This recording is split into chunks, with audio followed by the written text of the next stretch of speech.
following show contains adult content. It's not our intent to offend anyone, but we want to inform you that if you are a child under the age of 18 or get offended easily, this next show may not be for you.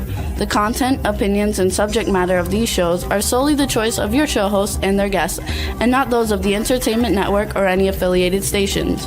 Any comments or inquiries should be directed to those show hosts. Thank you for listening.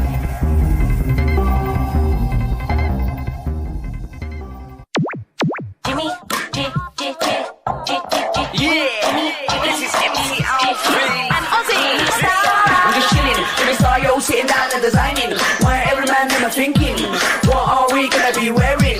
Yo, I'm a Liverpool MC, you can't test me. Big up the girls inside the party, let's get down to crazy Jimmy. Big up myself and known as Alfie, the one and only, the Turkish MC. Always love the clothes of Jimmy. Bitch, I'm your wanna be, Jimmy Star, new celebrity. We'll take you out to Jimmy Star. Hey ho, what's up everybody? Welcome to the Jimmy Star Show with Ron Russell, bringing you the good times in music, fashion, pop culture, and entertainment. We got a fun show for you guys today. Before we get started, let me introduce my cool, outrageous man about town co-host, Mr. Ron Russell. Like they don't know who I am. And Astro. Astro, say hi, Astro. Yay! What's up everybody? Chat room is starting to fill up. Hey B. Claudia. Hey Cindy Lady Lake. Hey Hub Reynolds. Hey, Hub Reynolds Jr. Hey, Stefan. We have a lot of fun today. They said they like your hair. He said, ooh, Ron's hair. Anyway. It was styled for playing General Milan, and now it doesn't go any other way but how it was cut. So you can grow it out, and then you can cut it however you want, because now you're done with that. I'm gonna cut it and chop it up and make it all wild and crazy. I don't like it combed like this. I look like I did when I went to elementary school. When I was 8 years old. Yeah, we used to have a green gel. Remember that shit? It came in a jar and it was green. And you put it on your hair. You put your hair in place. And when it dried, your head was like a rock. You could go like this. And if you crumpled it with your fingers, all dust came down. That's what we did to our hair. We didn't do that.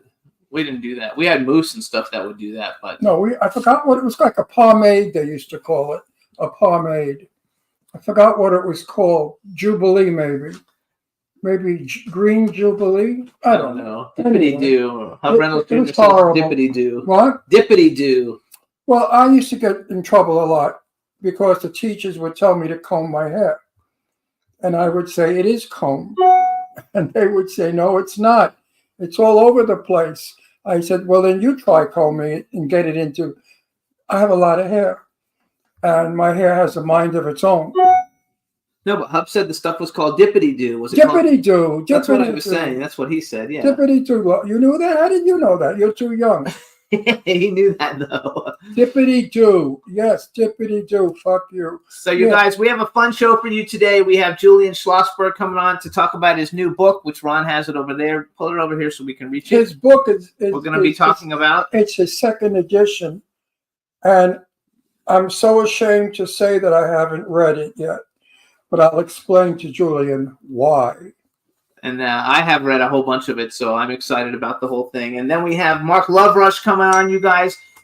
Mark Loverush. Oh, I thought you said Mark Wahlberg. No, Mark Loverush. He's the DJ, producer, DJ that we had on a couple of months ago, maybe 2 months ago or something, and we had a really good time with him, so he's coming back on. I asked him to come on because it was so much fun. Yeah, repeat. This is Julian's third time, right? Yeah, this is Julian's third time. Right, Astro? And so we want to thank everybody for tuning in every week. Our last week's show has been very well received, so thank you. We had a good time last week. I think we're going to have a good time today.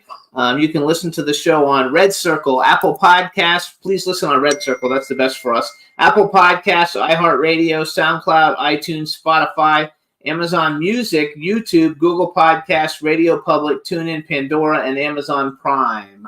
Yay! He's the most romantic dog I have ever had. All he wants to do is tongue kiss. That's nice.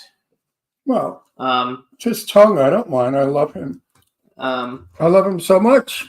He's the best. He doesn't do anything wrong. He's perfect, right, Astro? Even sometimes when you pee on the floor, or that's poop. Not bad. That's because we didn't let you out. It's not your fault. Yeah. This dog can do no wrong, but he is the sweetest dog ever. He No, really no. is. He's he's really He's the fabulous. love of my life. He's fabulous. He's so cute. He's I love fabulous. you, sweetie. I love you. I love you. And so Watch this. Watch this, Benjamin. watch.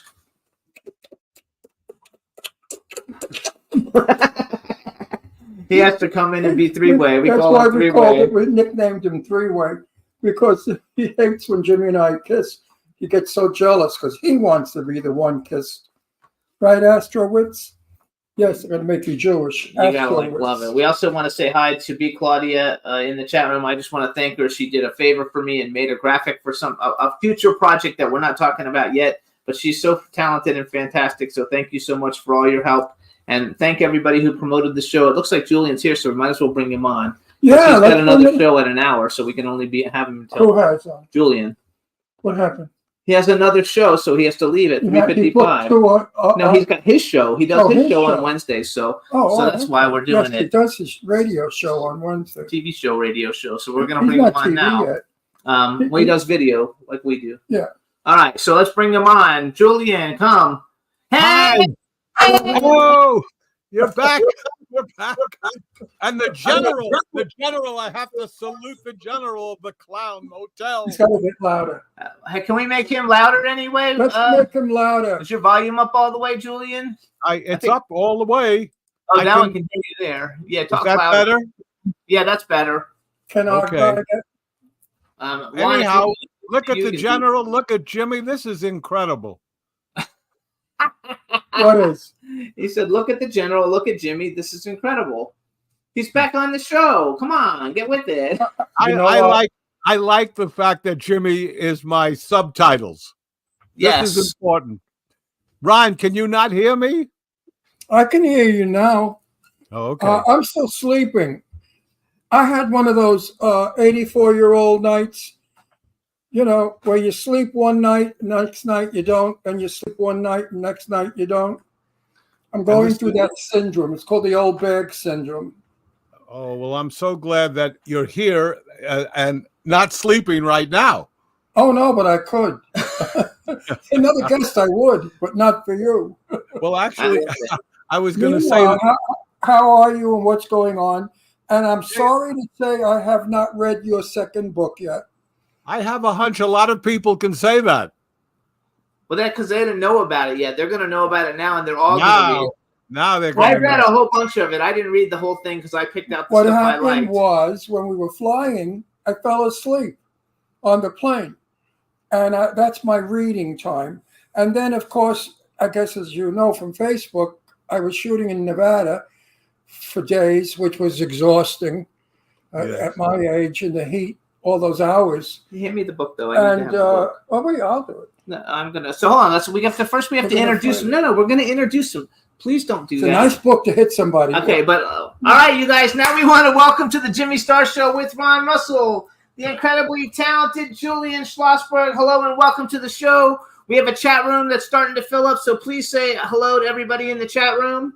Well, hello, everybody in the chat room. I'm nothing but a little Paul Parrot here. You guys are like Edgar Bergen, and I've turned into Charlie McCarthy.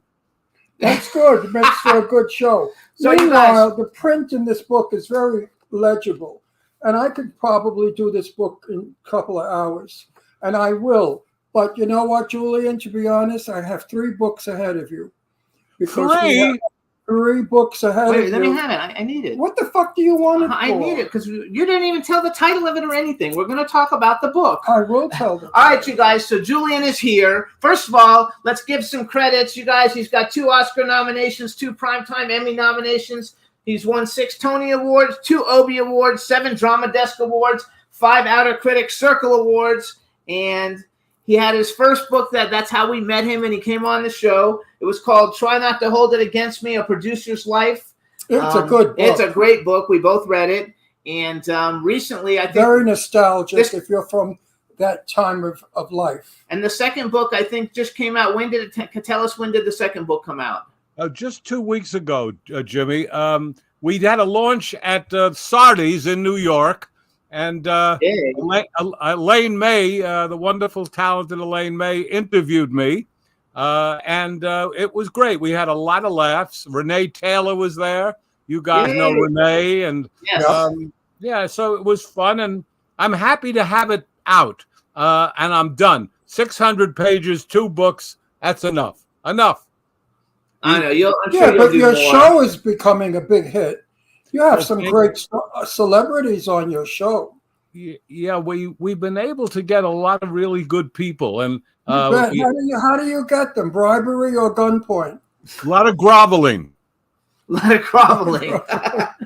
So, you guys, we'll go back to that. Well, let's just talk about that real quick since we're out of order a little bit. Jillian's got a show on Wednesdays called Movie Talk, right? Yep. You take Yes, it on Wednesdays. yes. We have Matthew Broderick this week, and we had Alan Alda, and we've had Sandy Duncan and Hal Linden and Martin Sheen, and awful lot of wonderful folks. And what about my favorite, Isabella Rossellini? And Isabella Rossellini? Yes, that's My right. God, how actually wrote I down- love her. I wrote down some others. Dick Cavett, you guys, Elizabeth Berkley, Steve Gutenberg, David Hyde Pierce, Martin Sheen, Eddie Izzard, Ben Mankiewicz, Marlo Thomas, and F. Murray Abraham, who's in one of my favorite movies ever. And you got what's his name? He's different. The one that was supposed to play God.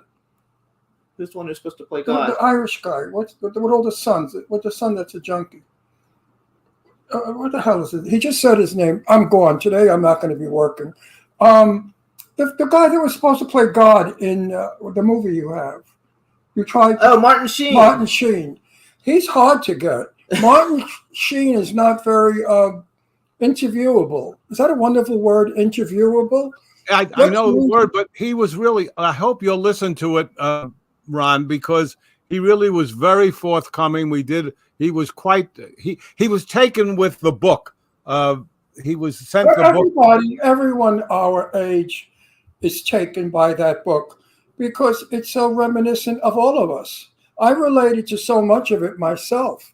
I mean, I just kept saying, holy shit, it's like I'm hanging out with Julian. He's my buddy growing up. So, you guys, the second book came out 2 weeks ago. You want to read the title? My first book, part 2.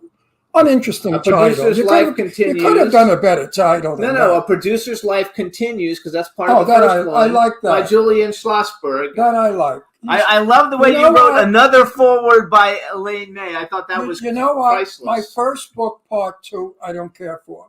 I love A Producer's Life Continues. I would have just made the title A Producer's Life Continues because that's important. The fact that it's a second book, who gives a shit? But the fact that your life still continues, Julian, that appeals to me because I want to know what's tomorrow for you. What is tomorrow for you? What's going on? I think it's Thursday. No, No, stop it's Wednesday. Okay, Oh, what? tomorrow's Thursday. You're right. I want to apologize again for that luncheon that we were late for. I had no idea it was a luncheon on the clock. I thought it was a schmooze luncheon. You know, we could hang out for a couple of hours and bullshit. But you had another And appointment. we were lost. And we were me, Mr. New York, that I grew up in. I knew every street lamp in New York City. Got lost. Could you believe it? I was surprised, but I was so glad you came, and we had a lot of fun. But we didn't have enough time because we love you and we wanted more of you. So I didn't know it was not an on-the-clock luncheon. Well, I would have really left way earlier than we did. But I went to we left 2 hours early. We got stuck in traffic. and I went to the wrong address. It's funny. So there I am walking the streets, and I don't know where I am. I'm having a delusional fit. And I see Jimmy walking on the other side of the street looking for me. Thank God he found me, or I would never have got there. I was like, we're 10 blocks in the wrong way. Because I had no idea. I had no idea what the restaurant was. I know that restaurant well. And he doesn't carry his phone. But I forgot the title, the name of that restaurant. And if he wouldn't have seen me on the street, we would have been lost forever because he doesn't. So I had his anyway, phone. it was meant to be, and it turned out good. Now, Eileen Shapiro was also at your book signing. Yes, she was. And she was disappointed that Elaine May wouldn't give her an interview. Why Elaine May doesn't give anybody. Why is that? She's in the business. You're compelled to do that. You're supposed to give interviews. It's part of the business. Elaine has become, in my estimation, the Greta Garbo of our time. She Right. does not give interviews. She's not comfortable. She finds it difficult, and she just doesn't want to do it. So she's maintained for the 50 years that we've been friends. She just doesn't do it. I just got her to interview me because it was different. And as it turned out, when she did the first interview with me, she came out. It was a really crowded room because it was at the 92nd Street Y. And she came out and people were standing there. They all wanted to see her because of what you just said, Rod, that she doesn't do it. And she said, look, I told Julian that I don't like this. I don't do this well. And then she said, so don't expect to have a good time. Wow. So I saw that Mike, because Mark, we've had Mark Papadopoulos. I don't know how you pronounce his name, but he's like interviewed more people than anybody on the planet, and he said it was a great event. Eileen said it was a great event and a lot of fun. And hopefully it was a good push off for the beginning of the book. So I asked Eileen on your Renee Taylor interview, how did that go? And Eileen said, sadly. And I said, why is that? She said, because she kept talking about Joe. Joe's her husband who has passed away. And I know how she loves him beyond belief. And I'm so sorry that Renee is still suffering from his loss. I know that I've spoken to her many times on the phone, and Joe has always come up. It's like she still lives with him. She told me that he's next to her all the time. And I just feel so bad for Renee because, you have to let go at some point and not torture yourself. And she's a widow who really loved her man. And I knew Joe, and Joe was a sweetheart and a doll. So I can understand why she misses him so much. He was a talkative, friendly, kind, loving man. So Renee, my love, please, honey, move on. He was great to work with, and he was great to have dinner with. And I'm very, very happy that I got to know them for so many years. It's been a long time. I did my very first Broadway play with them. It was called It Had to Be You. And right, we had It Had to Be You, right. Yeah. I like it. Yeah. No, they're easy to. Renee is easy to love and to be a friend with. Yes.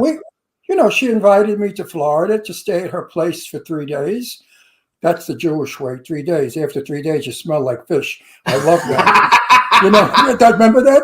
All the uncles. Used to say. My uncle used to say that to my aunt all the time. What? Your sister's coming? Remember, 3 days of fish.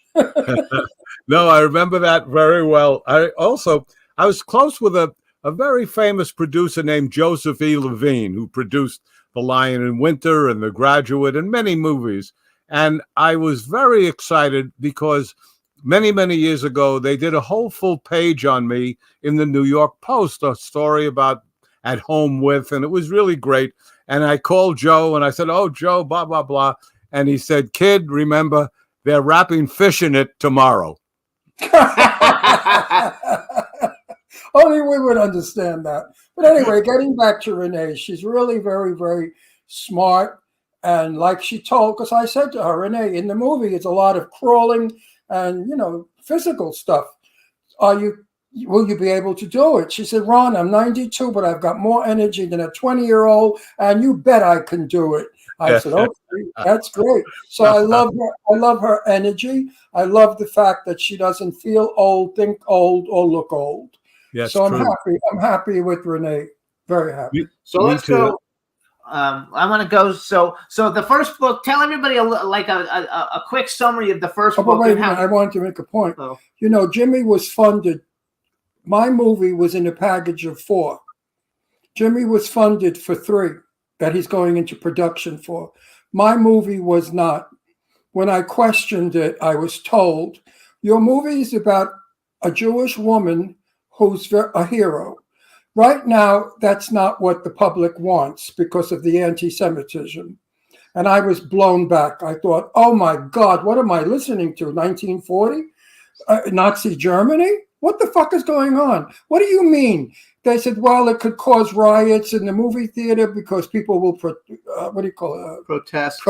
it. I said, protest what? It's a comedy horror movie, and she's a lovely character who's a beautiful Jewish woman who saves America.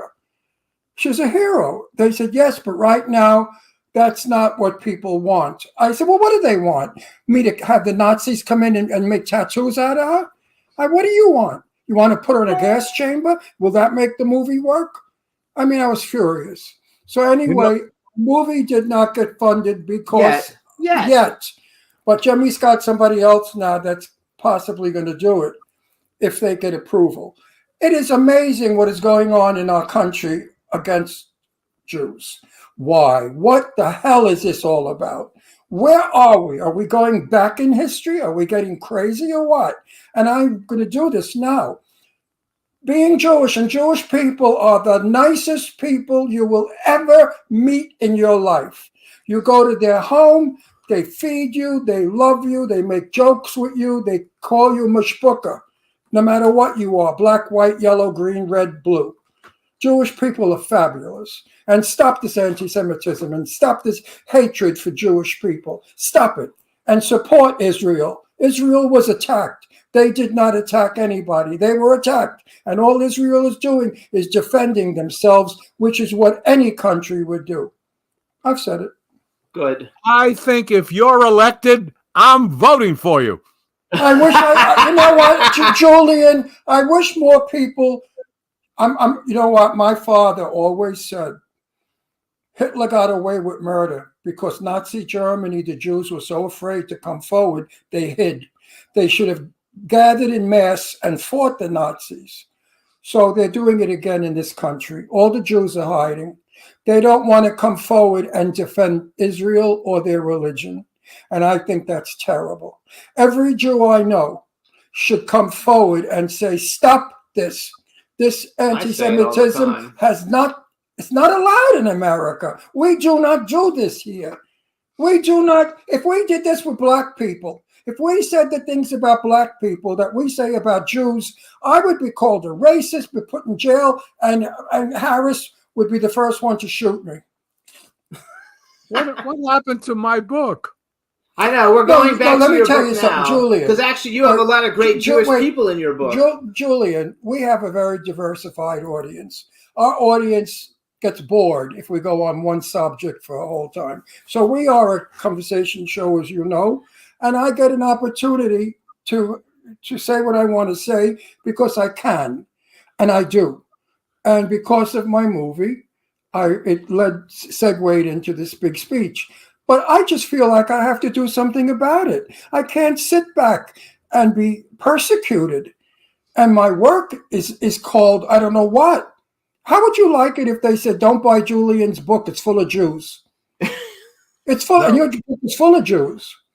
All I can tell you, going back to the beginning of the show, you forgot about Brill Cream. Who? You forgot about Brill Cream. Oh, Brill for your hair. See what I mean? See what I mean? All you have to do is tell people who love you and your work, tell people to stop this anti-Semitism. But she agreed with you, so let's go. All right, you guys. So here's what I want you to do, because I want to do a little segue. Tell everybody a little teeny synopsis about the first book and how you decided to come and do the second book. And then I'm going to talk about some of the people featured in it, because you got some really big people in this second book. Well, the first book came about because of the pandemic.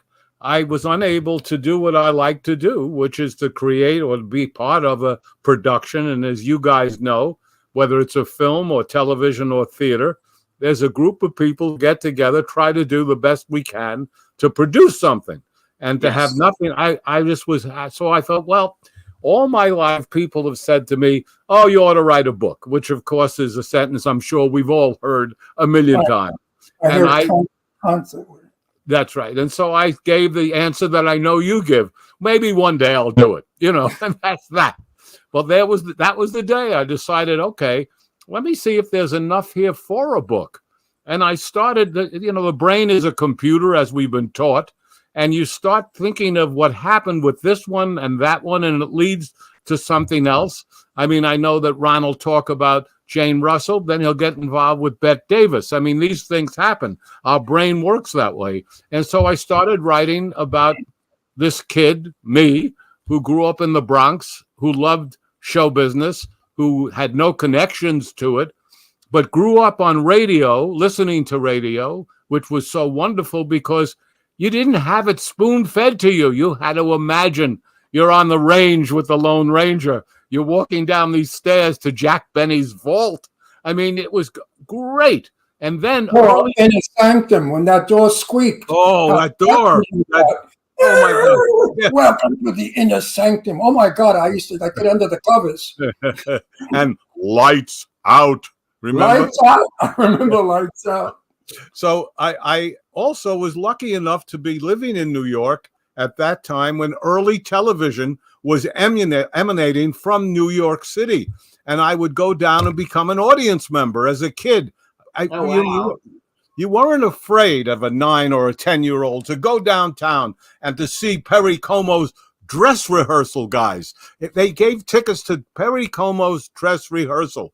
I ran to see it, and after it was over, I ran back to my home in order to see what were the changes from the dress rehearsal to the actual show. It's not exactly your everyday childhood, but that was what I was really interested in. I knew from the very beginning I had to be in show business. What I was going to do, I don't know, but I was so enamored of it to the point that I would bring Variety home, and my mother banned Variety.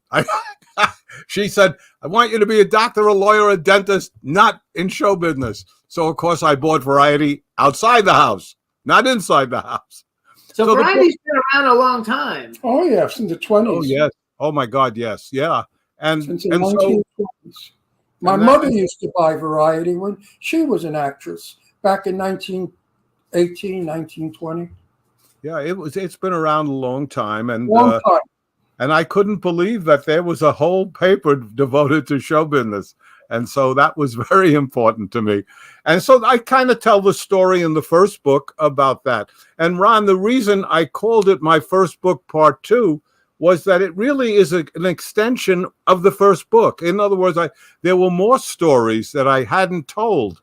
And how that happened, going on your show and other shows, you would ask me questions, and I realized, oh, my God, I didn't write about B. Arthur, or I didn't write about Raquel Welch, or I didn't write about George C. Scott. And so I went back and started writing again. But that's why I said earlier, that's enough. 500-600 pages, 2 books. I'm done with that. The same thing will happen this time, though. You're going to be going on all these shows and talking about it. And you're going to remember a whole bunch of other people you forgot. And then book 3 will come about. I don't remember half the people I've met in my lifetime. Of course, it's impossible. He only remembers them when he sees them on TV. Or if I'm talking to Jimmy about a specific restaurant or whatever, then they come back into my mind. But then I forget them 2 minutes later. So if I really had to write a book, I would have to have a tape recorder and quickly, talking to the tape recorder as my brain. Because at 84, you don't remember too much anymore.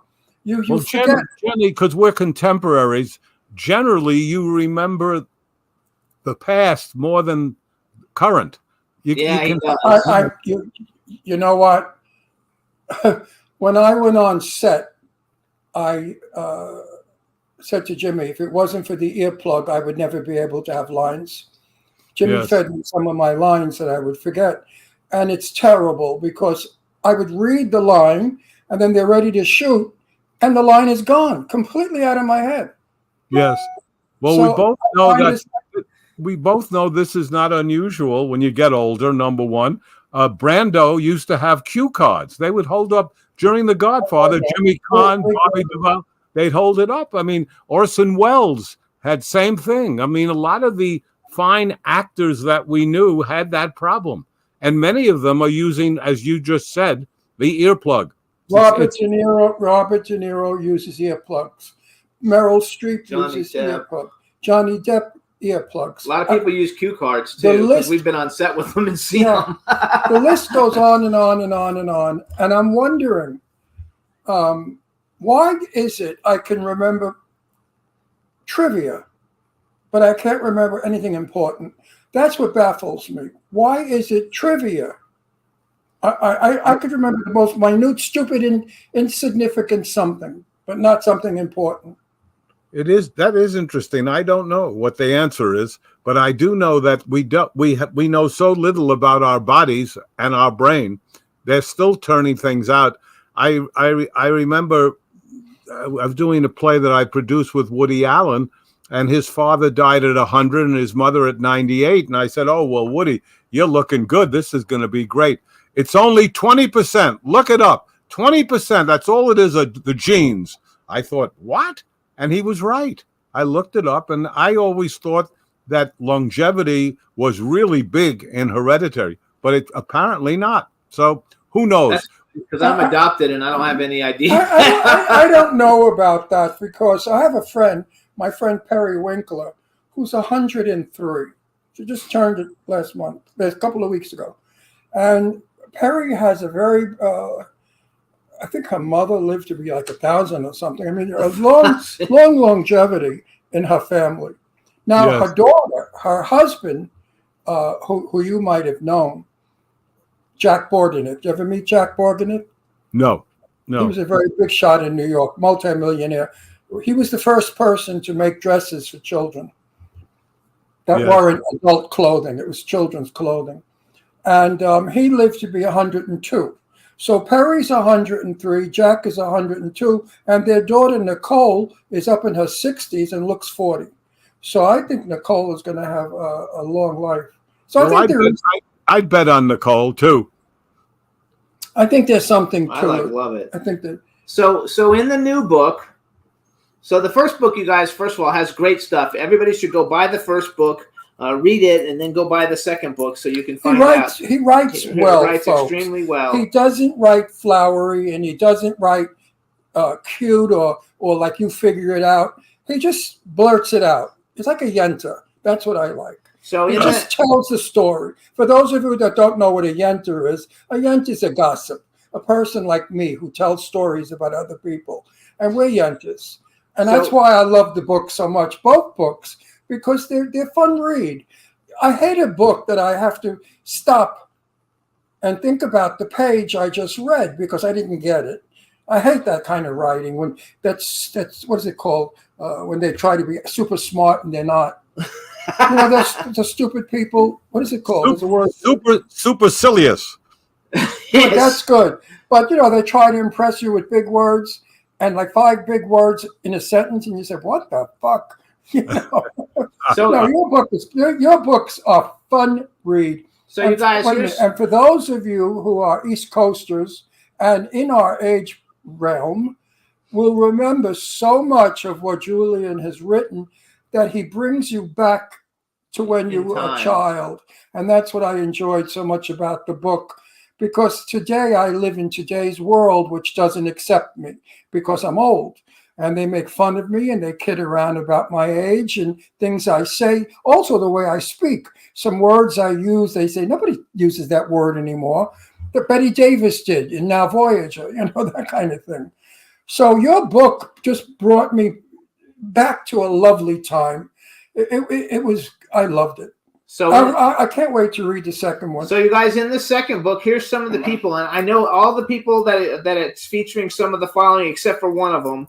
And I'm gonna let you tell me who she is once we go through it all. But here's the list, you guys, featured in this new book: Woody Allen, Raquel Welch, Peter Falk, Elaine May, Warren Beatty, Mel Brooks, B. Arthur, John Cassavetes, Dory Previn, Zero Mustel, George C. Scott, Barbara Streisand, Eli Wallach, Renee Taylor, Elia Kazan, Quincy Jones, Betty Buckley, Mike Nichols, Marlo Thomas, and Charlton Heston. And I don't know who Dory Previn is. She's the only one I didn't know who she was. She's Dory Previn's daughter. That's Previn's daughter. Well, no, Dory Previn was married to Andre Previn. Andre Previn, right. Yeah, and she was a great songwriter. She wrote Come Saturday Morning. There's a whole group of great songs that she wrote. The Valley of the Dolls, you know, gotta go, da. She was a fine writer. And I was going to do, because she had an incredible life, Dory was married to Andre. Andre was doing a movie with Mia Farrow. He invited Mia Farrow to be their house guest. And in a couple of weeks or months, Mia left with Andre and Dory was left behind. So Such how it goes in Hollywood. Dory wrote a song called "Beware of Young Girls." I wonder what that was saying. Yeah, and so what I wanted to do at that time was to do a story of her life, because the music that she wrote is sensational. You could look it up, and I got Bernadette Peters to play Dory, who sings like a beautiful nightingale, as you know. And I love her. I met Bernadette Peters in a fabric store in the Village downtown when she was nobody yet. She was just starting off in James at Sea. And Right. I told her, I said, you're going to be great one day. Then years later, I was coming out of the theater after seeing Richard Burton as Bluebeard, and she was there with some guy. And I stopped her in the lobby. I said, remember me? I was the one that told you you're going to be a big star. She said, yes, I do. I said, oh, crap, you don't really remember me. She said, yes, I do. It was the so-and-so fabric store down in town. So she really had remembered, yeah. She did. A lot of people remember me because I'm a little, forward. Just a little. By the way, I would like to put my vote in to say that your hair looks great. I don't know why you don't like the way it looks. I think it looks great. It's not my personality. This haircut was for when I played Milan. For the general. Right. But in real life, He thinks it makes him look I old. don't care about that. My personality is my hands are always in my hair. I'm like an Anna Magnani, with the hair. It's just it must be the Italian in me. I don't know. I don't know. I vote for that hair. It looks pretty damn good to me. But Okay. it's funny with this second book was that when people came at this press conference that we did at Sardi's, people were asking me questions about specific chapters, and I realized, oh my gosh, of course they had been given the book, because I forgot that. How do they know? Yeah. And I wish I would. How do they know about? And then, oh boy, so. I You like the chapter. I like that the chapter with Steve Guttenberg, A Movie Star is Born, just because he was on our show. He's been on our show in the past. Right. And so he was like, it was very cool. But the thing I liked a lot, though, was the chapter with Brief Encounters, because that's kind of like what Ron has all these encounters with all these superstar people, like he met Warren Beatty, like in the bathroom, I think, It's true. peeing in Beverly Hills We were or something. peeing next to each other, and people said, well, did you look? I said, no, of course not. I would never look. And I didn't look, and I did not look. And so you had encounters with Warren Beatty and Charlton Heston and stuff. So I like that a lot, just because it kind of made me think of that. If you could turn that into a whole book, Ron would have a whole book of like. Yeah, but you know encounters why with I the don't biggest want to people. write a book? Because people are going to say he's full of shit. Today, if you don't have a picture with the star, they say he's making it up. They don't understand that back then, Betty Davis, if you dared, I posted a picture this week of Betty, and I'm lighting her cigarette, and of course I'm not in the shot, just my hand is, and Betty. If Betty knew that Bob Monroe took that picture, she would have walked out of that room and been furious. You did not take a picture of Betty, Rita Hayworth, or anybody without hair, makeup, and lighting. That's how they were trained. They didn't do this. I'm in the street, look at me. They would have a nervous breakdown. So I don't have any picture proof of all the people I met. I don't have a cell phone to take a picture of Warren peeing next to me. You see, I don't have any of that sort of authority. Actually, I don't think you need that to tell the Yes, story. you do. Yes, you do. Ron, whether they believe it or not, what the hell do you care? You know it's true. All right. No, I don't have. No. I have a reputation for telling the truth. Being a Brooklyn guy, we were raised, if you lie, you're out. We don't like liars in Brooklyn, or bullshit But if they artists, don't believe or you, who show-offs gives a or phonies. If you're any of those things in Brooklyn, we don't talk to you. We like down-to-earth, real, honest people who don't lie. Even the mafia doesn't lie. They just change the story a little bit like they do in Washington today. But it's not a sin, because today everybody changes stories. I agree with you, Julian. Like, I don't think it matters. One thing I thought was really cool. Now, I know that we got like the test version of the book, so I don't know if it changed in the second version. I can't wait or to not, read this book. But I love the fact that there's no pictures in the second book, and that it's just a book, and you take it or leave it. The stories are super great. The book is super interesting. Yeah, but the pictures work. I lived across the street from Rita Hayworth. Okay, she lived in Penthouse 4 on Spalding Drive in Beverly Hills. Okay, I'm outside one day with my daughter Deirdre, who's about 7. And who comes walking down the street with her nurse but Rita Hayworth? She was out for her walk. I stopped her. I said, "Hello, Rita Hayworth." And she looked at me. She said, "Oh, I remember you from..." She had no idea. She was, gone already, Alzheimer's, but stunningly beautiful. She was in a mink coat in boots, but beautiful, still beautiful. We now found another thing we have in common. I lived in the same building in New York with Rita Hayworth. When she was sadly gone. She was gone, but she was gone when I met her too. Yeah, and she was with her daughter. She was living with her daughter then. The gossip I heard in the street that day was they were showing Gilda at the theater in Beverly Hills, the old theater. What's it called? One on Wilshire Boulevard. Anyway. There was a big life-size poster of Rita Hayworth, and as Rita left the theater, she stole the poster. She took it. No, seriously. And she had it in her living room of her as Gilda. Well, a million stories. Andrea King. Do you know who Andrea King was? Andrea King was my best friend. Oh, yes, I knew that, Andrea King. I loved her, and her mother, Ma Bell. Ma Bell was kept when she was young by Winston Churchill. And she was in the living room one night asleep in a hardback chair like this. And she woke up and she said, "Oh, Winston, I miss you so." The old lady. Andrea King was the best. She wrote a book, In the Shadow of a Star. I read The Galley. It never went into print. But it was about Betty Davis, who was hurting her career at Warner Brothers. These are stories that I don't have proof of, validation, but they're true stories. She lived 3 doors down from me. I was 306 South Spalding, and she was 3 doors down.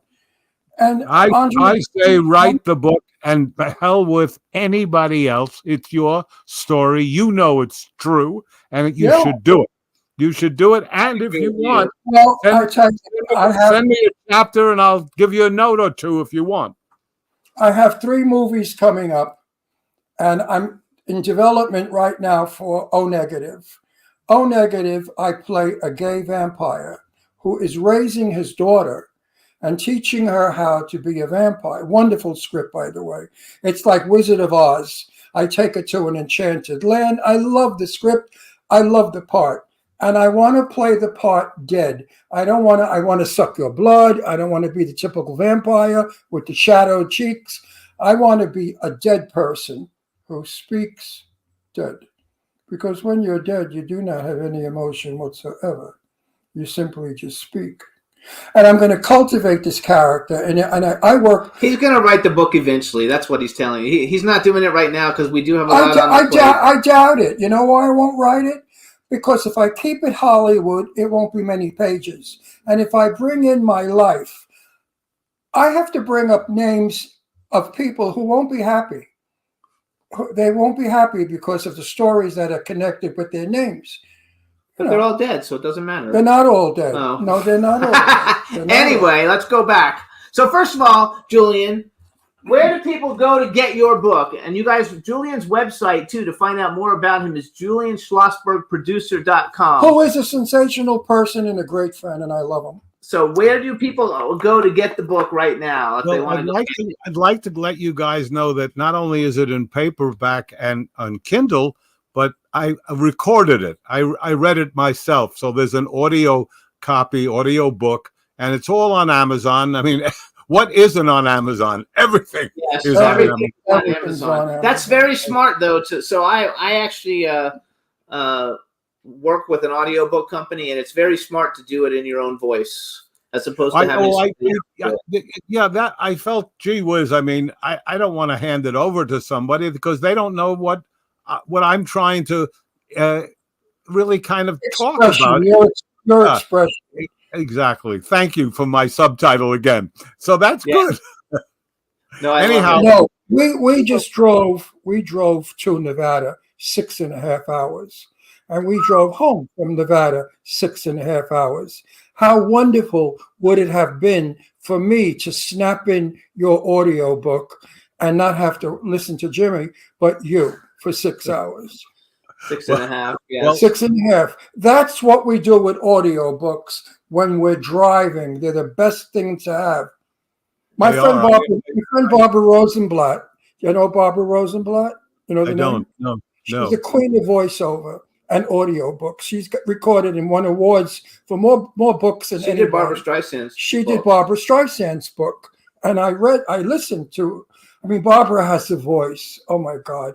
It's smoky and so soothing and beautiful that you could listen to her for hours and hours. Get something by Barbara Rosenblatt. And that's what she was, Cantor Rosenblatt's niece. You know Cantor Yeah, Rosenblatt? I certainly do. I certainly Name do. is Cantor Rosenblatt. Yeah. And And she's wonderful, wonderful voiceover. She's an actress as well. I love this.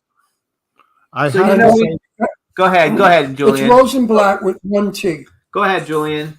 I just wanted to tell you there was at one point at Sardi's, Elaine said to me, you don't generally write anything personal in the book, in either book. I said, well, I do. And I said, I do write. In this particular book, I wrote about the idea of the midlife crisis that men go through often. And I was in my 40s or maybe even early 50s and going out with young women. And I took one woman up to the apartment building, and I got out and I said, do you know that this is a pre-war building? And she said, Vietnam?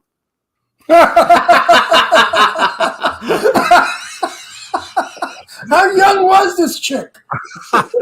She was probably in her 20s, and that was it. I mean, another one. Young Wait, people don't know that. quiet. Did you put that in the book? I did. Oh, good, good. I can't wait. And I that is also so funny. I put in the other story, which was that I had a little beach house in the Hamptons in West Hampton, which is not the so-called she one, but I loved it because it was the closest to New York. 90 minutes without traffic. Wow. Great. It's also called the Jewish Hampton. Remember that. Oh West God! Hampton Well, is- no wonder I was there. That's right. There are more So Jews in West Hampton than anywhere else. Hey, go ahead, tell the story. Anyhow, so I'm on the deck listening to music, and I say to this young girl, "Do you know who that is singing?" And she said, "Sure, that's Natalie Cole's father." That's funny. So the universe. I had a story like that, and this is going to relate to your friend. I used to do lectures in colleges, not colleges, but schools or wherever the hell they booked me. And I got this guy sitting right on my face, and he's staring at me, and I'm talking about Jane Russell. And I looked at him, I said, do you know who Jane Russell is? He said, no. I said, okay, do you know who Barbara Streisand is?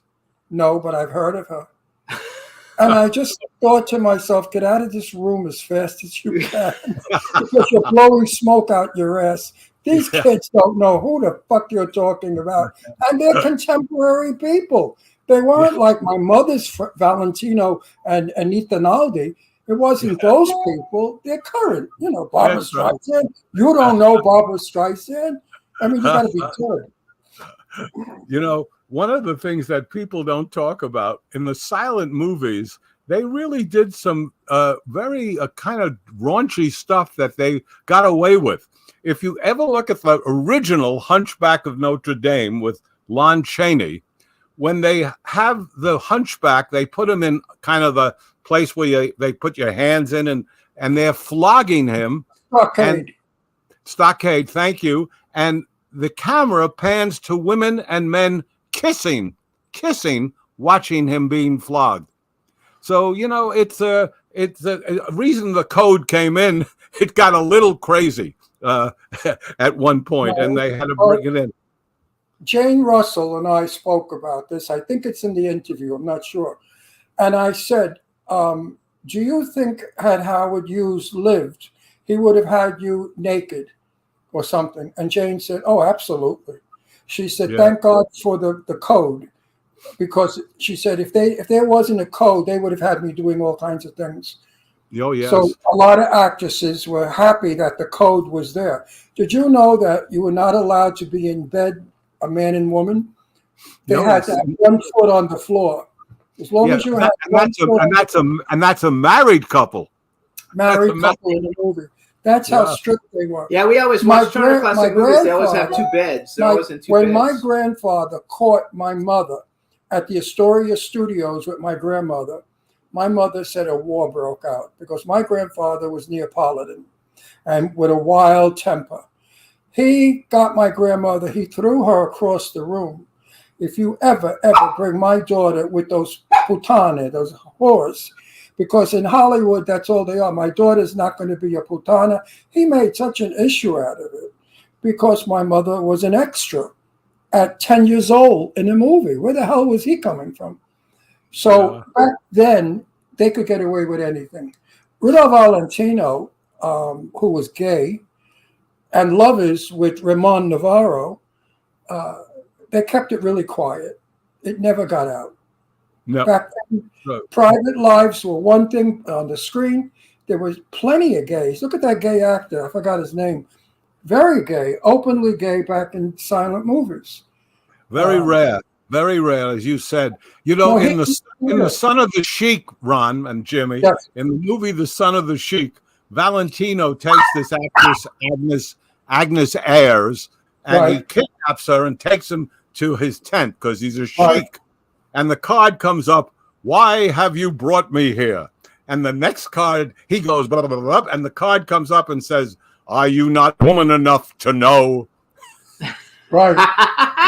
Right. My mother was crazy That's funny, though. I in like love. that. I have such a Valentino collection of about 230 or 40 pictures, stills, that my mother used to buy for $1 each in New York City of Valentino. She's got newspaper clippings. I got a collection this big. I don't know what the hell to do with them.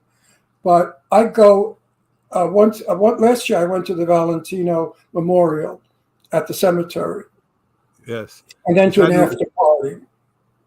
The cemetery Was that in Woodlawn? Is that Woodlawn Cemetery? Was it Woodlawn? Hollywood Cemetery, Oh, the Hollywood Memorial Right. Cemetery. yeah. And Wow. I saw a collection of Valentino's things, a club chair that belonged to Valentino, all kinds of Yeah, stuff. they had a bunch of stuff. So they invited us this year, but I was on set, so I couldn't do it.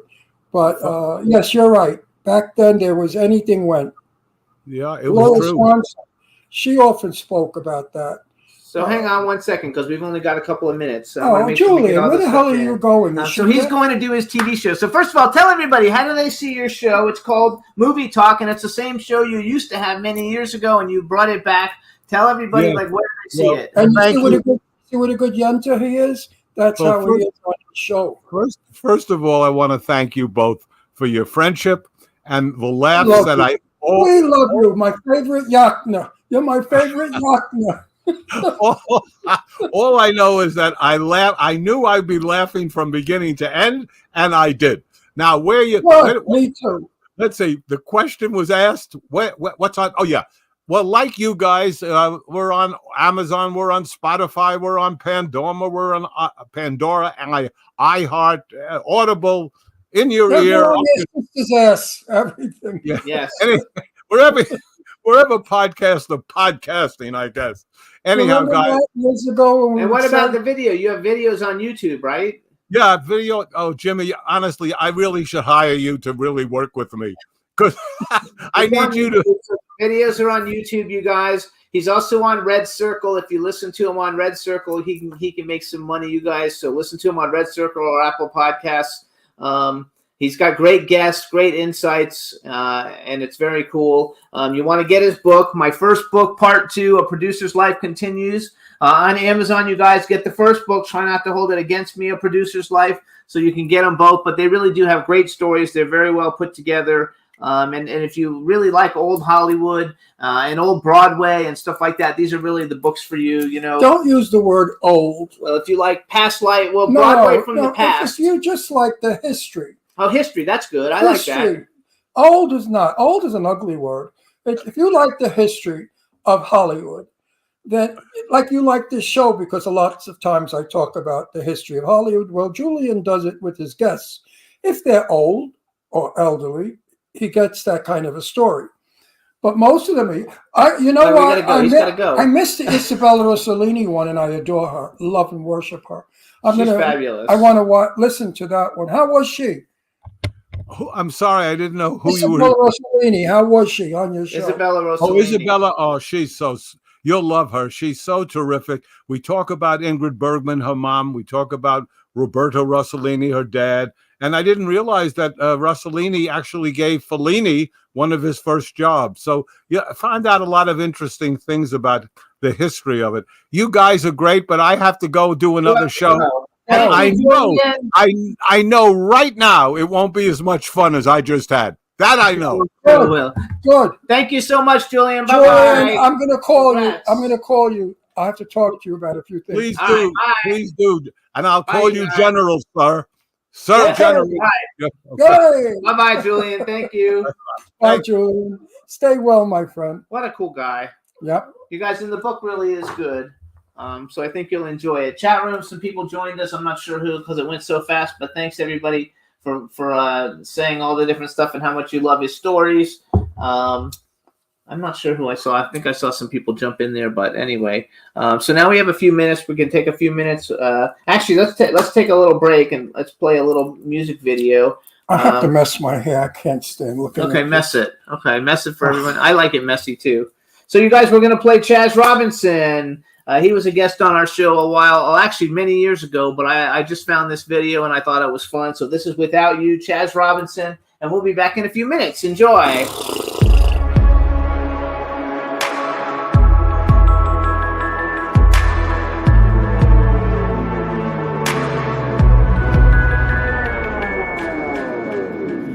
Standing here alone without you. The more I think, the more I doubt you. Thorns of diamond gouts to drown you. In a raging river bled about you. And rubies rolling down.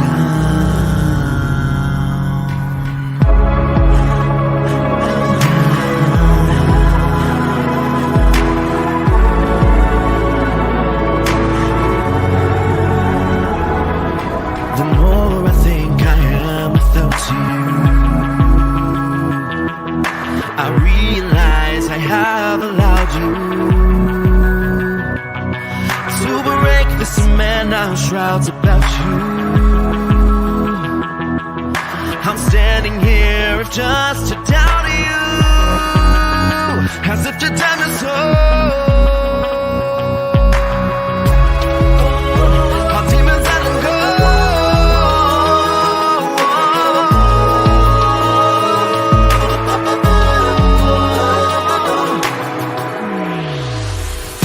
Now that I'm without you, I don't have to doubt you. But there's something about you, just can't go on without you. Is this what we amount to? Is this what it comes down to? I thought that I found you, and now I'm dying without you.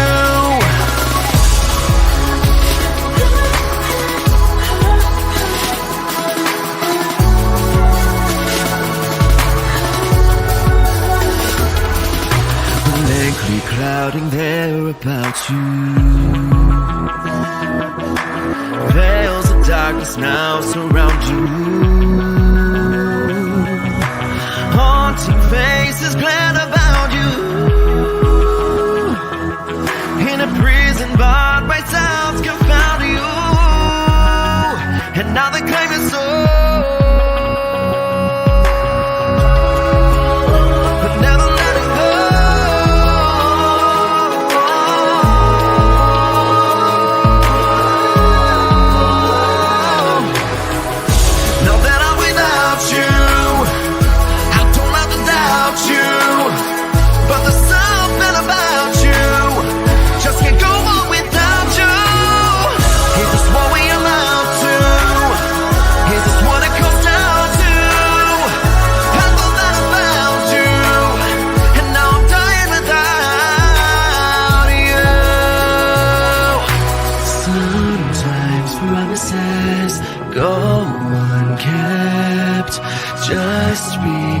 Cause we learned we didn't say what we meant. Sometimes promises go unkept.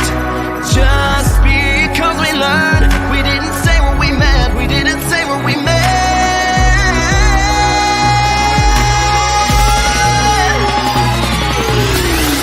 Now that I'm without you, I don't have to doubt you.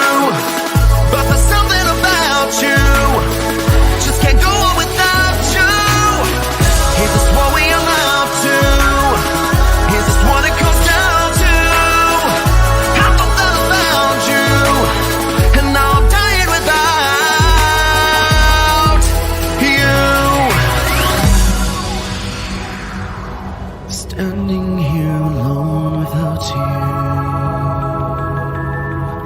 The more I think, the more I doubt you. And rubies rolling down.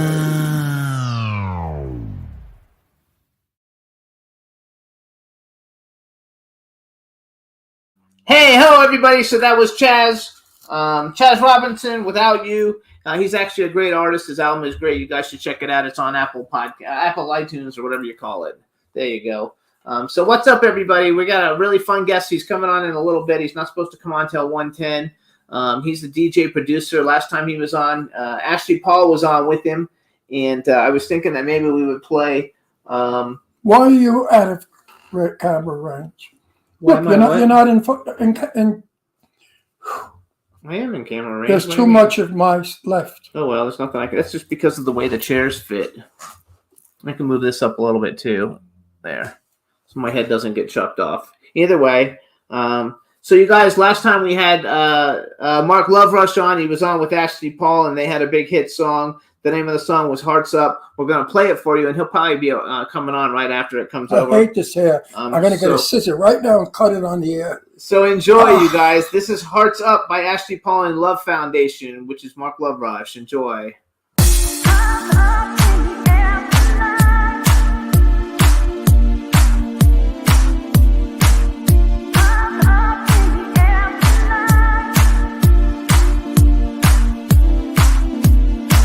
Baby, we're so magnetic. I'm never lonely in your company. Your face so poetic. I'm living in your prophecy. I'm living in your dream.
Yay, everybody. So that was Ashley Paul and Love Foundation. The name of the song was Hearts Up.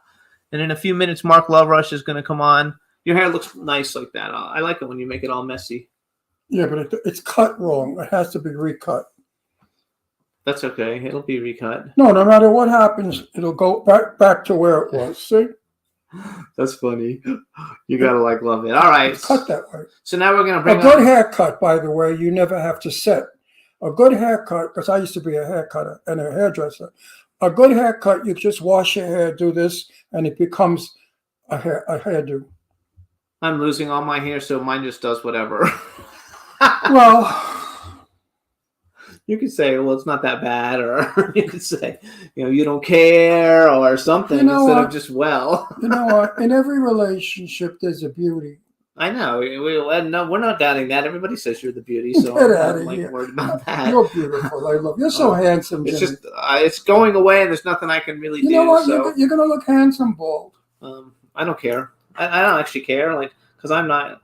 I know you don't care. I'm not as worried about my looks. Neither am I. That's because you're gorgeous, so you don't need to be worried about your looks. I used to be gorgeous when I was young. No, you're still gorgeous. No, So, I'm chat room, what's up? We're going to bring on our next guest. His name is Mark Loverush. He's calling in from the UK, and I think he's here because I see it says, welcome, Mark. We'll be with you shortly. So let him in. Let him in, Juan. Hey, Mark, how you doing? Hello. Good, Jay. How you doing, guys? We're fantastic. It's so good to see you and that fabulous smile. You look like you're dressed for the military. Another What? flowers or something. Pull your head off for a minute. Show us your hair. I know you don't want to take. There you go. There we go. Now take off your shirt. Show us your shirt. Yay! So we just played. Cut to the chase. Just take down your pants. That'll give us a big rating. So hold on, we got to introduce Mark. Everybody, now we want to welcome to the Jimmy Star Show with Ron Russell, Club Promotions Manager, Artist, DJ Extraordinaire, Mark Loverush. Hello and welcome back to the show. I can't believe you came Thank back you again. I cannot believe you came back, knowing that I'm going to make you crazy. I So love we- it. We have a chat By the room way, for people, so say hi, everybody in the chat room. hello to everyone. How are you doing? There you Do go. you still have the same boyfriend? Of course I do. 23 years. How many? Husband.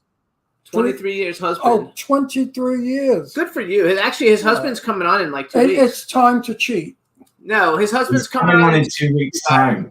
coming After on. Coming on in 2 weeks' 23 time. After 23 years of the same old, you need to revive yourself with something new and exciting. Try an 84-year-old man. Yeah, it's not happening. So how are you? How's the weather in the UK right now? Awful, because we just keep getting the tail ends of your hurricanes. It is Oh, just really? Very hot, Yeah. right? awful. He's It's getting the tail end of all our hurricanes. Really? Yeah, England- we're just, our summer has just been rain, rain, and rain. We've not even had a summer. It's See, we're in awful. Palm Springs, so we don't get the rain. Like, we're in Palm Springs. I We wish don't it would rain. ever get rain. I We wish wish it it would would. rain. Have you ever been to Palm Springs? No. Oh, when you come, wear a chastity belt. Actually, I would think you and Ashley would like be popular here because they have so many gay pride When the things. queens see this guy, they're going to attack. Of course they are. I mean, if I ever brought you to the gay club here, you'd have all the fairies running over saying, "Oh, what's your name? What's your name? What's your name?" And it would be fun, and he would love it. I think it's terrific. Have you been to the United States before? Yeah, I've been to Hollywood quite a few times, Las Vegas, New York, Miami. Mostly, Yeah. mostly coming to DJ, right? Yeah, well, apart from New York was just more for just like a tourist thing. But I was born Hollywood, in Miami. I was born in Miami. Las Vegas. I had my name on the strip in at the Rain Club in Las Vegas. I had a headline on the. Oh, that was billboard. nice.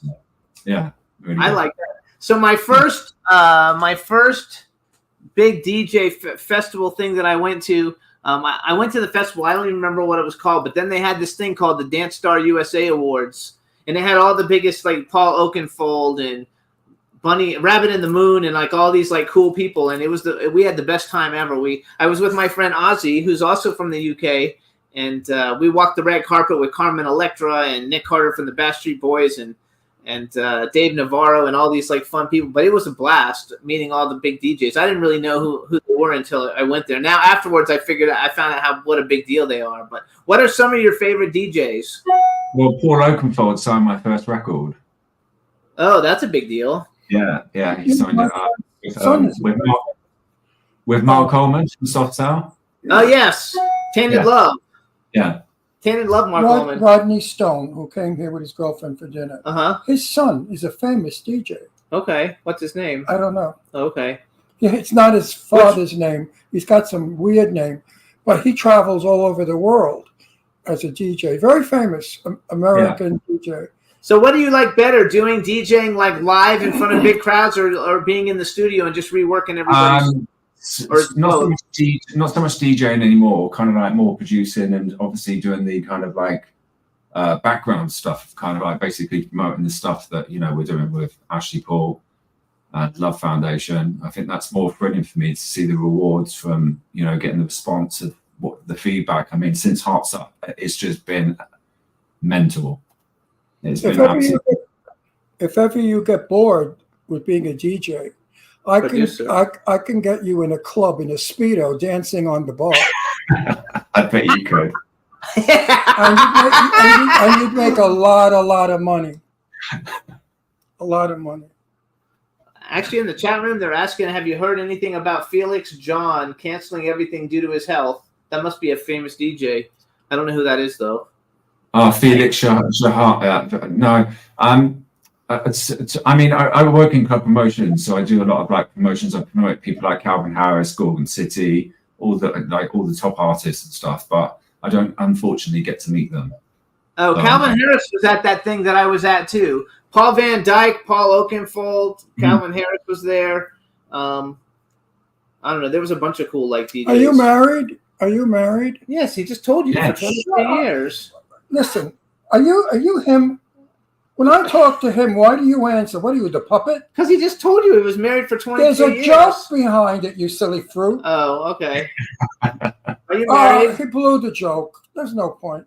No point. Go on, what's the joke? Go on. The joke won't work now because he opened his big fucking mouth. Well, everybody will. Meanwhile, what does your husband do? Lee was in a famous boy band called Two Thirds in the 90s, and now he's just literally come into his last 2 weeks of his final nurse degree, so he's a nurse now. So he's coming on next week. He's coming in 2 weeks. 2 weeks. Is he as cute as you are? He's absolutely stunning. That's why I'm still with him. Well, how about a three-way? I actually already downloaded. Do you know that in Palm Springs, that's all they do, three-ways? Jimmy and I run from them. No, really, we go to the community. We live in a gated community. So we go to the country club pool, and it's like all gay men. We're 80% gay, our development.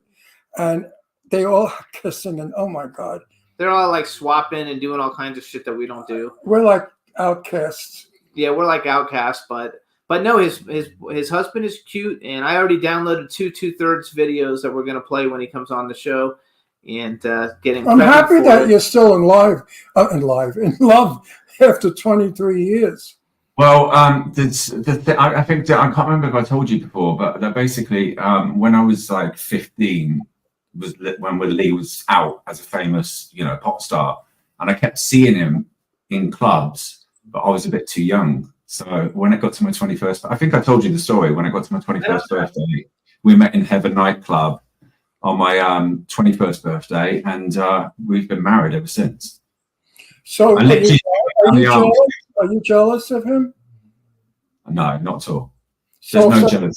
No jealousy in our relationship whatsoever. Hot guy starts talking to him in a club.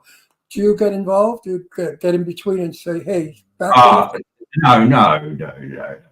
I mean, if someone like flatters or batters an eyelid and all that, like, you just take it with tongue in cheek. Do you know what I mean? We're so close knit. We're best friends. We're soulmates.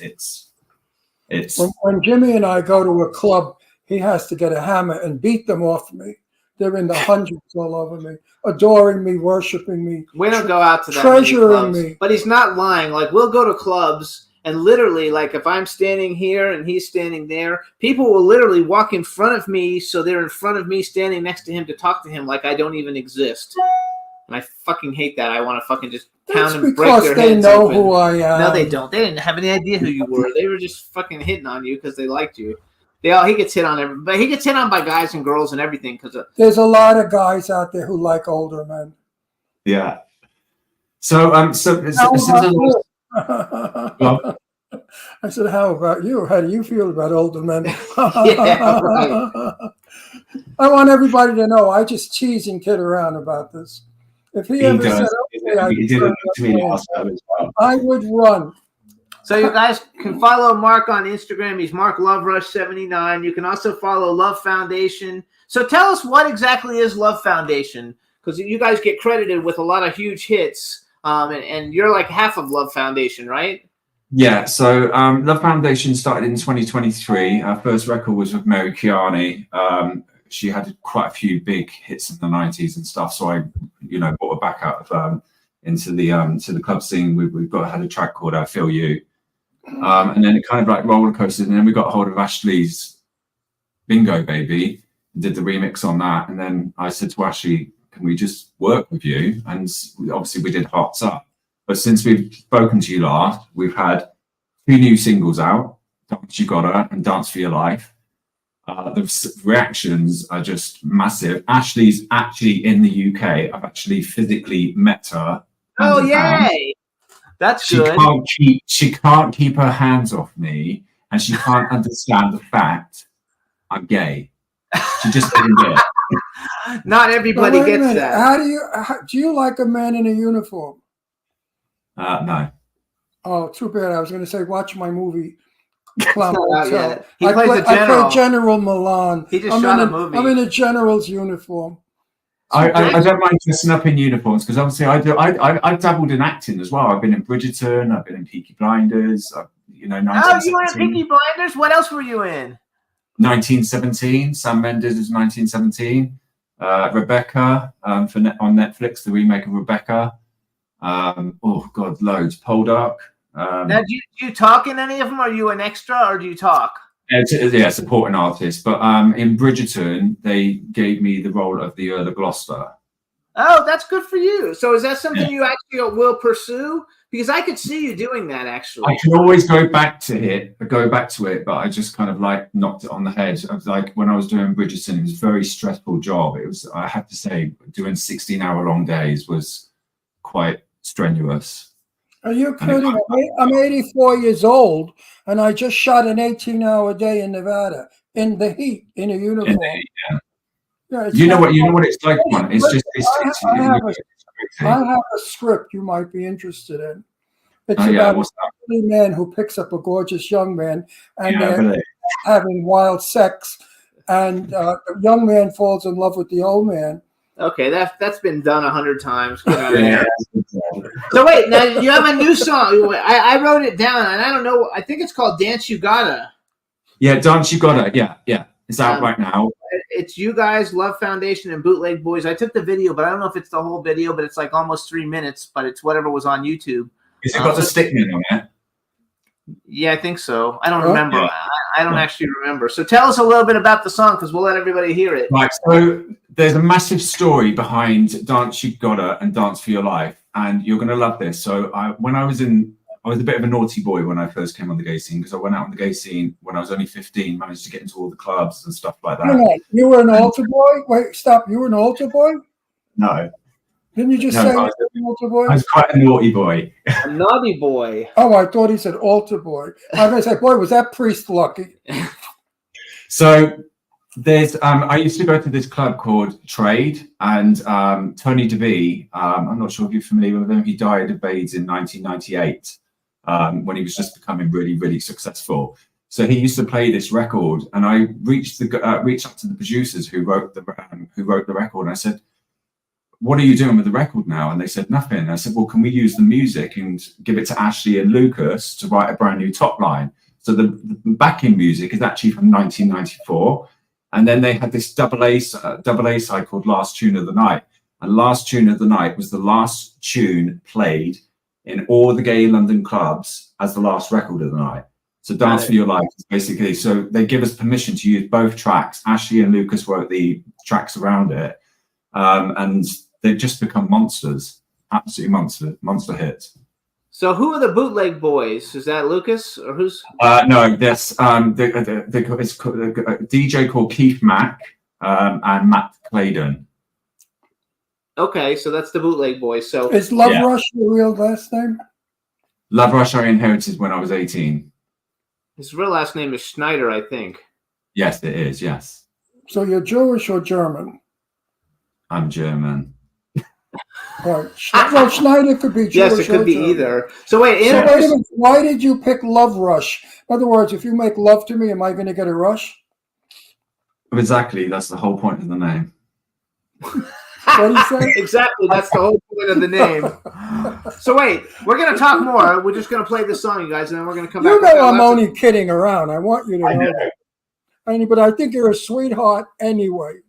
I think you're thank so nice. You're so nice to let me do this.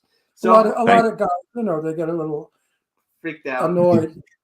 No. So here's what we're gonna do. But you know what? People that watch our show love this because they're thinking the same thing I'm saying. When I say, like, if I say you're so cute, I'd love to kiss you for hours. There's a lot of people out there saying, "Me too, me too, me too." So I'm the voice of the public. Actually, No, don't worry about that. Don't worry about that at all. Right, You so keep throwing them at me. I'm gonna have Mark introduce the song one, and you're gonna play the one that says "Dance You Gotta" by Ashley Paul, Love Foundation, Bootleg Boys. Yeah, but so this is Ashley Paul x Love Foundation UK x the Bootleg Boys. It's a long word. Dance You Gotta, and it's out right now. Stream it. Enjoy, everybody.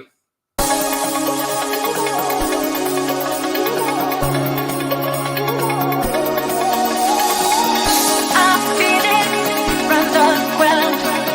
Fire burning, all that sweet sound. Stroke glowing, wash over me.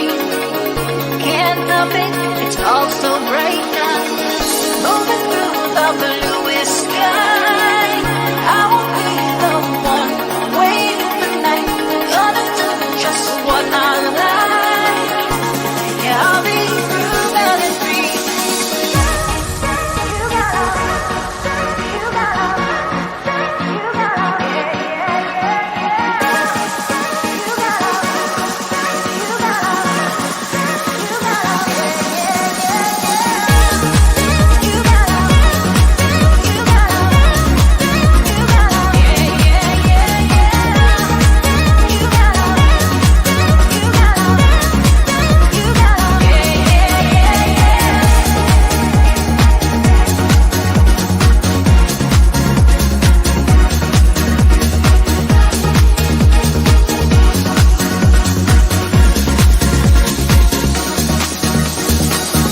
Moving through the bluest sky. I won't be the one waiting for night. Gonna do just what I like. Yeah, I'll be grooving and free.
Hey! That is very good club music. 30 years ago, I could have danced to that all night.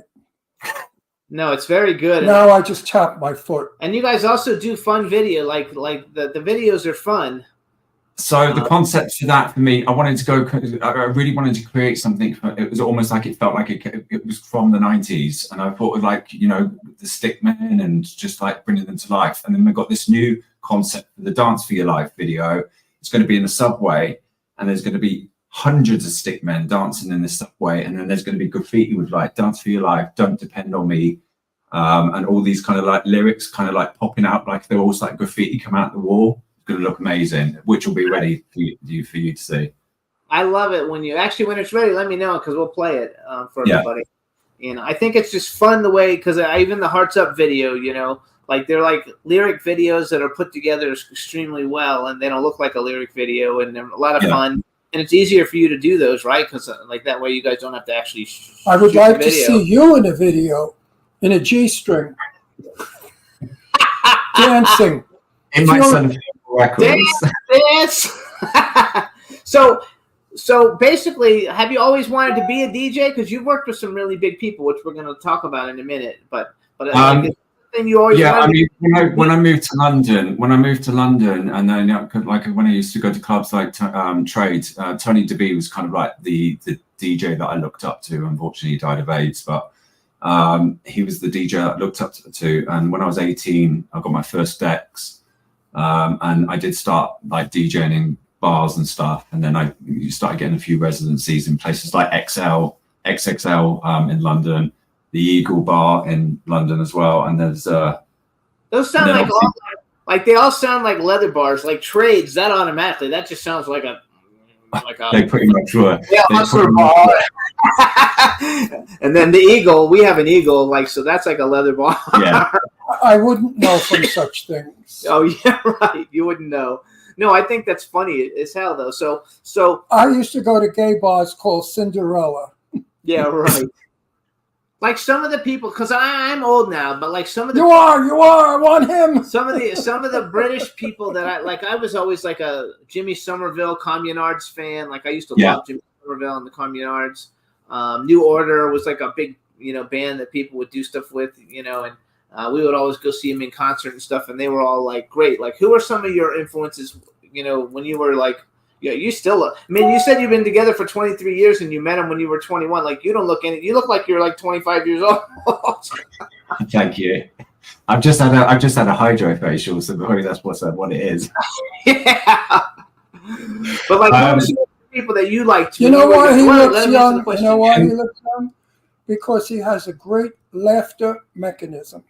He laughs, and the body loves laughter. The more you laugh, the healthier the body is. You know. I agree with that. For me, when I was a kind of like my mum hated me because I plastered my room in E17. I was obsessed with E17. I love E17.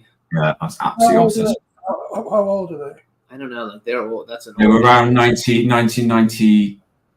I think about 92 to 95 or 96. Well, the real ones. So I am like a total boy band lover. Like I love boy bands. I used to go to England and I would spend all my time buying all the different bands, like all the boy bands, which I had never heard of 2/3, by the way. But like I like all the other ones that everybody kind of like knows. And Bros, I love Bros like a lot.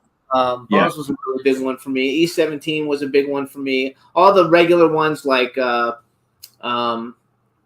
Take That and all the derivatives of Take That.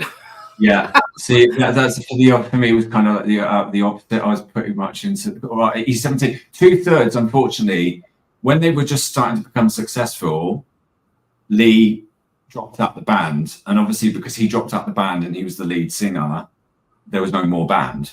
So it was kind of it was unfortunate that Lee pulled out when they were just literally becoming successful. But I was into things like Juice. I mean, more dance acts like JX, Live Enjoy, all the 90s stuff. A good one. Live Enjoy is a good one. I knew a bunch of them. Like I'm old now, so I don't listen to like a lot of the dance music, but we have a lot of fun guests on. Like I said, Tracy Young, is a friend of ours. She's a great DJ. We like dance music because he loves dance music. He did. I went to a lot of dance clubs in London, and the one that was a big big deal was Richard Burton's wife's bar. What was that one called? He's not going to know who Richard Burton is. He's Richard not old Burton. enough. You don't know who Richard I know Burton who is? Richard Burton is because you told me last time that I sound like him. And his wife, what the hell was her name? Sybil. Elizabeth. Sybil. Oh. Sybil. Sybil was like the Studio 54 of London, and it was called Right. Sybil. Joan Collins was always in Sybil's. You know who Joan Collins is? Yes, the Yeah, actress. cool. That he'll know. Actually, in the chat room, they're writing Five, which I liked Five a lot. There was another band, boy band, that I was just listening to the other day because I have all their music, even though they haven't been together in a long time, called Blazing Squad. And I used to love Blazing Squad back in the day. But I like all that kind of stuff. The dance Well, stuff. you know, Five actually, Richie Neville from Five actually co-wrote Ashley's Bingo Baby. Oh, that's cool. Yeah. That I like. So Five was a big group, and A1, I liked A1. Yeah. can't So you think like of the all- more, you like the more poppier side. Yeah, I like the I like the more popular sides, and you like ritzy. the fancier sides. Yeah. But then we also have I like a lot of the dance music that like Black Box and stuff like that was popular. Black Like Box, of course, legendary. Black Box is a really good one, and we actually had Martha Wash on our show, and we've had some of those people from those groups on the show in the past. Yeah. So I wrote down some of the people that you've actually you did dance hit. So I love Marcella Detroit. I don't know if that's how you pronounce her name. Yeah. But that I knew. I don't know who Shelley Harlan is. Sylvia Tosun, Carla Warner, Brian Adams. Everybody knows. Paul Oakenfold, Maury Conte, Molly Bancroft. And then I wrote down that you remixed artists like Chicane. I don't know. BT we know. Paul Oakenfold we know. Moby we know. Tiesto we know. I met Tiesto. Airscape. Bizarre Inc. That was a good one. Yeah. Delirium. And Rich I did. I'm not sure if it's on there, but I did a remix. So basically, I did a remix for Paul Oakenfold's track called Firefly, which featured Matt Goss from Bros. And this is what led me to Las Vegas. I did this remix, and then Paul Oakenfold made our remix, the original version, and it's had like I think nearly 2 million streams on YouTube or whatever it was. And it went to number one in the club charts in the UK. And Matt Goss personally called my office to say thank you and asked me to perform my version of Firefly at the Royal Albert Hall with him when he was doing his Matt Goss gig. Oh my god, I love Matt. His brother, like Luke, is a big actor now. They follow me on social media, but they ignore me when I tell them I want them to come on the show. But I haven't a clue as to any of these. So now people. Ashley Paul has joined us in the chat room, you guys. So let's everybody give a shout out to Ashley Paul. Hello, Ashley. Yay! Just to let you know, Ashley, we played Hearts Up and Dance You Gotta during the show to promote you and your fabulousness. And she said she's going to open for E17 September 14th, which I love. Yes, E17. So, she is indeed. She is indeed, yes.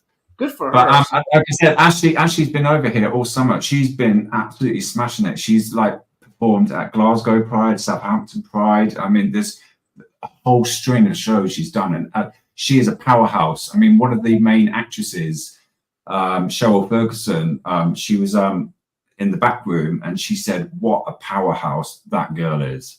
No, She absolutely. actually called her a powerhouse. She was on our show January 6th. You'll remember her. I remember. She's her. fabulous. She's very sweet. And the music is just really good. And I think it's just getting better and better. Like, I think the more you guys work together, the better the music gets. This is Can I called. tell you a secret? Yes. This is called the generation gap. Hang on. Go ahead. Do you know the name Donna Giles, Yes. who the drag queen that died of AIDS? Yes. Donna And she did a Giles? rendition, and I she know that. Huh? in 1993. She did a rendition of "And I'm Telling You, I'm Not Going." Uh-huh. We have permission. This is exclusive. We have permission to use Ashley to merge her vocal with the Donna Giles vocal, and we're bringing a brand new version of it out, and we're going to play it exclusively on your show in 2 weeks' time. Oh, that's awesome. That's very exciting. It's a great song. It's a fabulous song. And I'm telling you, Generation gap. What You know the song, and I'm telling What you. song? And I'm telling the Jennifer Oh Hudson. Jesus, not From you. Dreamgirls. Well, Oh, it's not from really from Dreamgirls. Dreamgirls, but yeah, a huge song, and I'm telling you, I'm not going. Jennifer Hudson sang it in Dreamgirls. Oh, I know. But it's an old song from I other love people. that song. So that's fantastic. And it's actually being released as Donna Giles, Ashley Port, and Love Foundation. Oh, I have no idea what you were talking about. Those names are foreign. oh well, you don't know the boy bands. That's okay. I'm talking. I never about knew the there boy was a bands. thing called a boy band. Backstreet Boys, In Sync, I know- 98 Degrees. I liked NSYNC, The reason I like all this stuff, so and I like Jabot. I'm working on a They're not boy band, Jabot. Jabot. I don't know who that is. You didn't know who Jabot was? No, Jabot's a Oh, clothing Jabot was a line. clothing designer. I'm working I'm on. thinking I'm of. working on a movie. The working title it's a werewolf movie, and Ron's going to be in it. But half of the cast is going to be famous boy band members. Okay. From NSYNC, Backstreet Boys. I'm gonna be the LFO, den stuff like mother. that. And so Oh, so is there no room for me to be in the movie?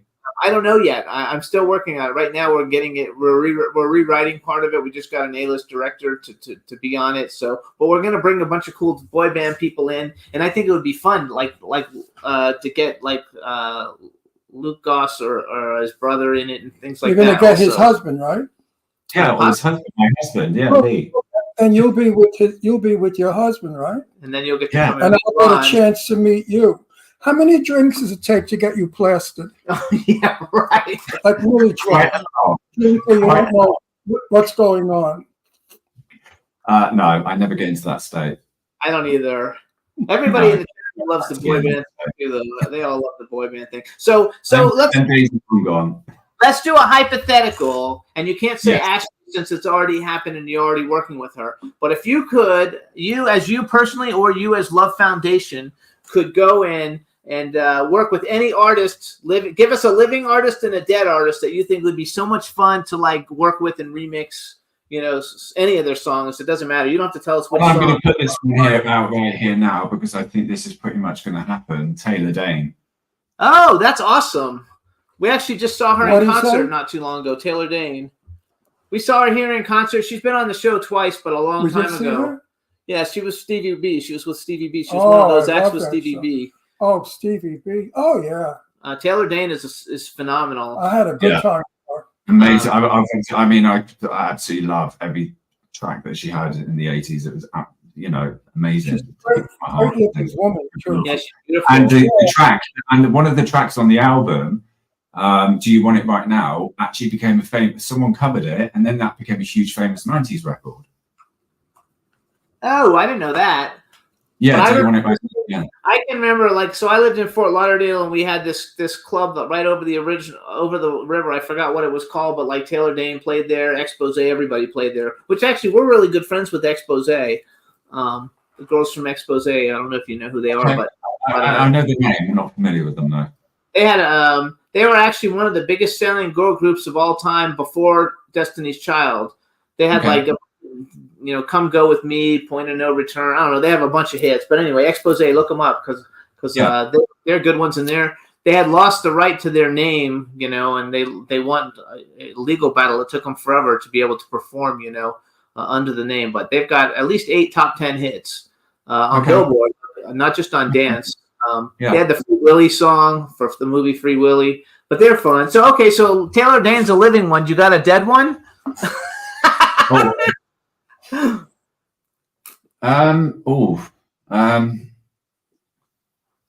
I have to think now. I'm trying to think who's dead. Taylor Dane.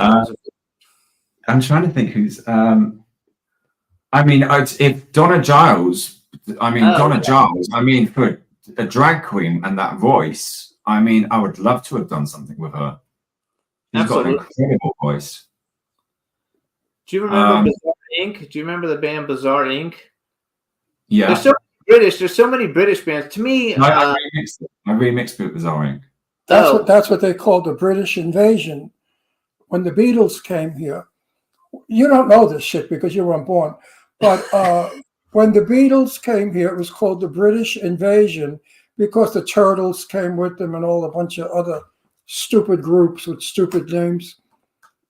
With the same music. They all sounded like I Want to Be, whatever that. the Beatles. The Beatles I Want to Hold song. Your Hand. I Want to Hold Your Hand. Every one of them sounded like that song. They changed Yeah. a few notes here and there, and they all had bangs. How original. when I was really young and I was in England, I was in a store and I heard this song, and I thought, oh my God, this is like the greatest song ever. I loved it so much. And I went and bought it because I was like at one of the record stores, and I met this guy and I was talking to him, and it ended up that it was Jamiroquai, and I love Jamiroquai. You don't know? You're not a fan of Jamiroquai? Oh, I love Jamiroquai. How come you don't like it? Maybe it's not my. It's not my like it. It's not dancey enough, though. It's probably not dancey enough either for you.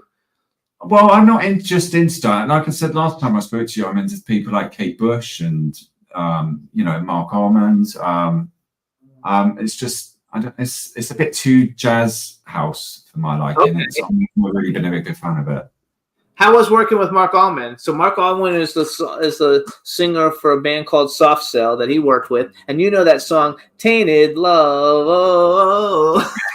He's actually it doesn't sound like that, but you worked with him. So yeah, he's actually a very dear friend of mine as well. Oh, he's cool. Yeah, I've known him. Well, screw the both of you. I was in Johnny Mathis's company 3 times. I bet he doesn't know who Johnny Mathis is. I know the name.